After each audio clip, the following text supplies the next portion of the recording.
औज़ुबिल्लाहि मिनश्शैतानिर्रजीम बिस्मिल्लाहिर्रहमानिर्रहीम अल्लाहुम्मा सल्ली अला मुहम्मद व अला आलि मुहम्मद।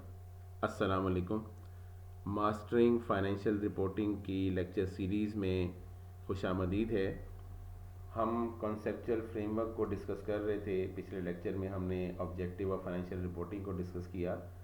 तो एक कंसेप्ट है जो ज़िम्नन डिस्कस मैं करना चाह रहा हूँ और ये बड़ा इम्पोर्टेंट कॉन्सेप्ट है अकाउंटिंग के हवाले से।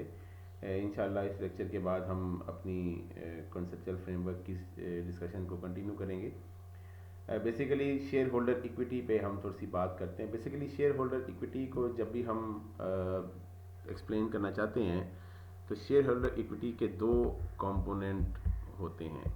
अगर मैं इसके यहाँ के सामने लगाऊँ, there are two components of shareholder equity. एक को हम कहते हैं जी, इसको हम कहते हैं शेयर कैपिटल, जिसको हम लीगल कैपिटल भी कहते हैं। This is also called legal capital. इसको हम कंट्रीब्यूटेड कैपिटल भी कहते हैं, कंट्रीब्यूटेड कैपिटल भी कहते हैं। ठीक है जी। तो पहला जो कंपोनेंट है जो शेयर इक्विटी का, वो शेयर कैपिटल होता है, जो इन्वेस्टमेंट्स बेसिकली जितना अमाउंट इन्वेस्ट किया है और वो लीगल पार वैल्यू, ये इक्वल टू पार वैल्यू, ये एट पार वैल्यू पे रिकॉर्ड होता है, जो शेयर की पार वैल्यू पे रिकॉर्ड होता है। इसके अलावा दूसरा जो पोर्शन है उसको हम रिजर्व्स कहते हैं, रिजर्व्स। ठीक है। और नॉर्मली इस सेक्शन को अर्नड कैपिटल कहा जाता है।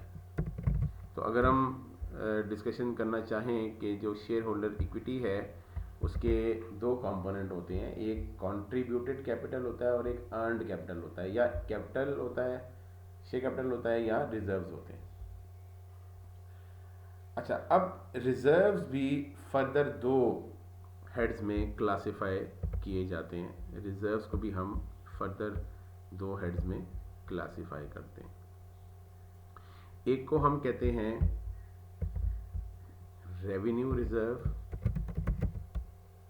रेवेन्यू रिजर्व्स, और एक कहलाते हैं कैपिटल रिजर्व्स। ठीक है जी। अब इनकी डेफिनेशन क्या है या ये कंसेप्ट क्या है, समझिएगा। देखिए, रेवेन्यू रिजर्व से मुराद वो रिजर्व्स हैं जो शेयर होल्डर को डिविडेंड देने के लिए अवेलेबल हैं। These are the reserves available to be distributed to shareholders as dividend. ठीक है, मैं इसको अगर थोड़ा सा क्लासीफाई करूँ, ये इस तरह कर, ये इसकी डेफिनेशन है। और ये कौन से हैं जी? दीज आर नॉट अवेलेबल,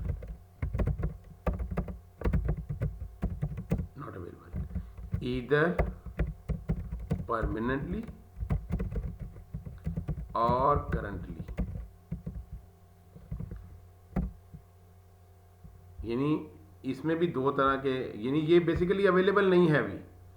अच्छा, कुछ जो है वो परमानेंटली अवेलेबल नहीं होते हैं और कुछ करंटली अवेलेबल नहीं है, वो उनको फ्यूचर में आप अवेलेबल कर सकते हैं डिस्ट्रीब्यूशन के लिए। लेकिन चूंकि वो करंटली अवेलेबल नहीं है, यानी चूंकि वो आज की डेट में अवेलेबल नहीं है, तो वो कैपिटल रिजर्व में क्लासीफाई होते हैं। अब इनकी, इसको ज़रा इसकी जो अल्टरनेट टर्म्स है वो देखिएगा। Also called unappropriated reserves. ठीक है जी।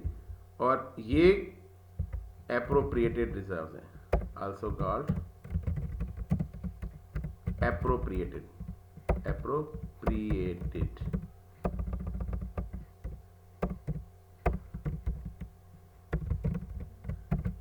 यहाँ पे जो एप्रोप्रिएटेड का कॉन्सेप्ट है ना, वो रिस्ट्रिक्टेड के मानों में है।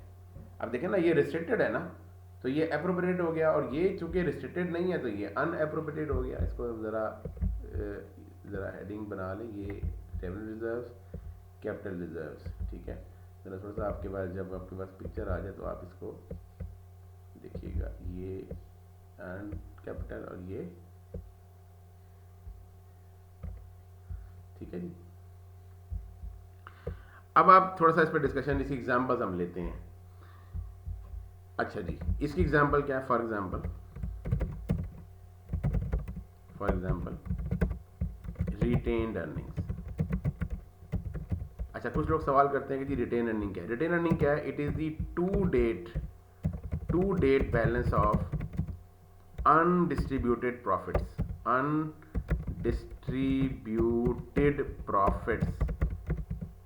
इसको हम री इन्वेस्टेड प्रॉफिट भी कह सकते हैं। इट इज आल्सो कॉल्ड या री इन्वेस्टेड प्रॉफिट।